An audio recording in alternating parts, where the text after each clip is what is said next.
இயேசுவின் நாமத்தினால உங்கள் அனைவரையும் நான் வாழ்த்துகிறேன். இன்றைக்கு இந்த be encourage by God's word சீரீஸில் உங்கள் எல்லாரையும் வரவேற்கிறதுல எனக்கு ரொம்பவே சந்தோஷமாக இருக்குது. இன்றைக்கு தேவன் நம்மளுக்கு வைத்திருக்கிற வார்த்தை என்னன்றது பார்க்கறதுக்கு முன்னாடி நம்ம ஜெபிக்கலாம் வாங்க. ஏசப்பா, இந்த நாளுக்காக நன்றி கர்த்தாவே. அப்பா, இன்றைக்கும் நீர் எங்களோடு இடைப்பட போகிறீர் என்றதை நாங்கள் விசுவாசிக்கிறோம் ராஜா. ஏசப்பா, நீர் உம்முடைய வார்த்தை மூலியமாக எங்கள் கூட பேசும்போது ஏசப்பா அந்த வார்த்தை எங்களுக்குள்ள கிரியேட் செய்யட்டும். அப்போ தேவையில்லாத கசிவுகளை எங்களுக்குள்ளேருந்து எடுத்து போடட்டும் ராஜா. இயேசுவின் நாமத்தினால் ஜெபிக்கிறேன். ஆமென் ஆமென். ஸோ இன்றைக்கு கூட ஆண்டவர் நமக்கு வைத்திருக்கிற வார்த்தை என்னன்னு பார்த்தீங்கன்னா, the Lord who transformed you says, உங்களை உருவாக்கி கொண்டிருக்கிற கர்த்தர் உங்களை பார்த்து சொல்லுகிறது என்ன அப்படின்னு நீங்கள் பார்த்தீங்கன்னா, ஐசாயா 43:1 இது எல்லாருக்குமே தெரிஞ்ச வசனம். நம்ம வாக்குத்தத்தங்களாக எடுத்துக்கொள்கிறோம், ஆனால் இதில் சில காரியங்கள் இருக்குது, அதை நம்ம பார்க்க போகிறோம். இப்போதும் யாக்கோபே, உன்னை சிருஷ்டித்தவரும் இஸ்ரவேலே உன்னை உருவாக்கினவருமாகிய கர்த்தர் சொல்லுகிறதாவது, பயப்படாதே, உன்னை மீட்டு கொண்டேன், உன்னை பெயர் சொல்லி அழைத்தேன், நீ என்னுடையவன். இந்த இடத்துல ஒன்று பாருங்களேன், யாக்கோபே இஸ்ரவேலே, உன்னை சிருஷ்டித்தவரும் உன்னை உருவாக்கினவரும் அப்படின்னு இருக்கு. யாக்கோப்ன்றது பாஸ்ட், ஓகே. சிருஷ்டித்தவர்ன்றதும் பாஸ்ட், ஓகே. இஸ்ரேல்ன்றது ப்ரெசன்ட், உருவாக்கினவர்ன்றது ப்ரெசன்ட். இப்போ ஏசப்பா யாக்கோபை இஸ்ரேலா மாத்தினாரு. யாக்கோபை சிருஷ்டித்த கர்த்தர், ஓகேவா, உருவாக்குனது போல நம்மளும் ஒரு காலத்துல யாக்கோபா இருந்தோம். அதாவது யாக்கோபோட மீனிங்னா எத்தன், அதாவது டிசீவர், சீட்டர். நம்மளுமே ஜேக்கபா இருந்திருக்கோம், யாக்கோபா இருந்திருக்கோம். ஆனா தேவன் நம்மளை இஸ்ரவேலா மாத்தினாரு. இஸ்ரேலோட மீனிங் அவரால் தேர்ந்தெடுக்கப்பட்ட கூட்டம், அவரோட மனவாட்டி, his beloved, his chosen generation, his chosen people. So அப்படி இருந்தவங்கள நம்மளை ஆண்டவர் எப்படி மாத்திட்டாரு? இஸ்ரேலாக மாற்றிருக்கிறாரு. இல்லை, நம்மளாம் ஆவிக்குரிய இஸ்ரேல் ஜனங்களாக இருக்கிறோம், தேவனோட பிள்ளைகளாக இருக்கிறோம்ல. நம்மளை பார்த்து தான் தேவன் என்ன சொல்கிறாரு, நீ அந்த மாதிரி இருந்த, நீ ஏமாத்துக்காரனாக இருந்த, நீ பாவத்தில் இருந்த, ஆனால் நான் சொல்லுகிறேன், கர்த்தர் சொல்லுகிறதாவது பயப்படாதே அப்படின்னு சொல்கிறாரு. நிறைய நேரத்தில் நம்ம யாக்கோபா இருந்த நிலைமையில், ஓகே, நம்மளோட பாஸ்டில் நம்ம செய்த தவறுகளோ நம்ம செய்த பாவங்களோ அடிக்கடி நம்மளுக்கு நினைவு கூர்ந்து நம்மளை என்ன பண்ணோம், நம்மளை நெருக்கத்துக்குள்ள தள்ளும், நம்மளை வந்து ஒரு பயத்துக்குள்ள தள்ளும்,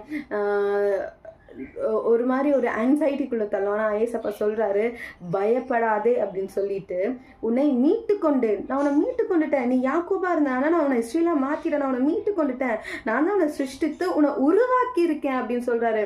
அவர் சிருஷ்டித்து அப்படியே நம்மளை விட்டுடலங்க. அவர் நம்மளுக்கு இந்த பூமியில் ஒரு பிறப்பை கொடுத்துட்டு அப்படியே விட்டுடல, அவர் நம்மளை உருவாக்குகிறாரு. புரியுதா? ஸோ யாக்கோபை எப்படி இஸ்ரேலை உருவாக்கினாரோ அந்த மாதிரி உங்களையும் தேவன் உருவாக்குறாரு, உருவாக்கி கொண்டிருக்கிறாரு, உருவாக்கிட்டு இருக்கிறாரு, இந்த ப்ரெசண்ட்ல பண்ணிட்டு இருக்காரு. அண்ட் அவர் உங்களை பார்த்து சொல்றாரு, பயப்படாதே, நான் உன்னை மீட்டு கொண்டுட்டேன். ஸோ நீ பழைய காரியங்களை குறித்து பயப்படவே பயப்படாத, யூ ஆர் ரிடீம்ட் அப்படின்னு சொல்லிட்டு, உன்னை பெயர் சொல்லி அழைத்தேன், நான் உன்னை பெயர் சொல்லி அழைத்தேன். இஸ்ரேல், யாக்கோபோட மீனிங்கே எத்தனை, எல்லாரும் அப்போ யாக்கோபுன்னு கூப்பிடுறப்போ எத்தனை டிசீவர், சீட்டர் அப்படின்னு தான் கூப்பிட்டு இருப்பாங்க. ஆனால் தேவனோ யாக்கோபுக்கு இஸ்ரேல் என்ற பெயரை கொடுத்து, இஸ்ரேல் என்ற பெயர் சொல்லி யாக்கோபை அழைத்தது போல உங்களையும் தேவன் அவர் பெயர் சொல்லி அழைக்கிறார். புது நாமத்தை கொடுத்து உங்களுக்கு பெயர் சொல்லி அழைத்து அவர் என்ன சொல்றாரு, நீ என்னுடையவன், நீ என்னுடைய, யா மை, நீ என்னுடைய பொசஷன், யா மை, நீ என்னோட பிள்ளை அப்படின்று அவர் உரிமை பாராட்டுறாரு. ஸோ இன்றைக்கு நீங்க பழச நினைச்சு கவலையப்படாதீங்க. அதாவது பழசு எல்லாமே முடிஞ்சு போயிடுச்சு. And that is not defining you anymore. அது உங்களை டிஃபைன் பண்ணல, அது உங்களோட லைஃப் கிடையாது, அது உங்களோட ஃபியூச்சர் கிடையாது. ஏசப்பா அந்த எல்லா பகுதிகளையும் கிழிச்சு போட்டுட்டாரு, ஓகேவா? ஸோ யாக்கோபோட என்ன சொல்றது, அந்த பாஸ்ட் எல்லாத்தையும் தேவன் அப்படி கிழிச்சு போட்டு இஸ்ரேல் என்று மாற்றி என்ன அந்த ஒரு 12 கோத்திரத்தை என்ன பண்றாரு, அந்த இஸ்ரேல் மூலியமாக தான் கொண்டு வந்து இஸ்ரேல் என்ற ஒரு கூட்டமே, ஒரு நேஷனே புறப்பட்டது. எங்கே ஆரம்பிக்குது? அந்த யாக்கோபுன்ற எத்தன் மூலியமாக தான் ஆரம்பிக்குது. ஆனால் ஏசப்பா யாக்கோபுன்னு கடைசி வரைக்கும் அவனை கூப்பிடும்படி வைக்கலை. அந்த யாக்கோபுக்கு புது நாமத்தை கொடுத்து அந்த யாக்கோபை ஒரு ஜனமாக்கினார், ஒரு கூட்டமாக்கினார், ஒரு தேசமாக்கினது போல தேவன் சொல்லுகிறார், உன்னோட பாஸ்ட் எப்படி வேணா இருக்கலாம், but I am changing it, I am rewriting it.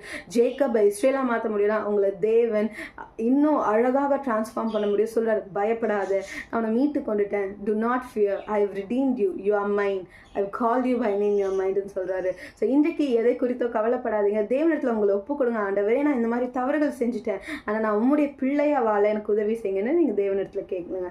வாங்க எப்போதும் ஜெபிக்கலாம். ஏசப்பா, இந்த நாளுக்காக நன்றி அப்பா. இப்பொழுது கூட எந்தெந்த பிள்ளைகளாம் ஆண்டவரே அப்பா பழையவர்களை குறித்து சிந்தித்து கொண்டு கவலையோடு இருக்கிறார்களோ அவர்களுக்கு நீர் ஒரு விடுதலையை கட்டளையிடும் கர்த்தாவே. நான் ஜெபிக்கிறேன் ராஜா. அப்பா, யாக்கோபை இஸ்ரேல் என்று உருவாக்கின தேவன் அப்ப இந்த பிள்ளைகளும் ஆண்டவரே நன்மையின் கருத்தினால உருவாக்குங்க ராஜா. புது பெயர் சொல்லி அழைங்க ஆண்டவரே ராஜா.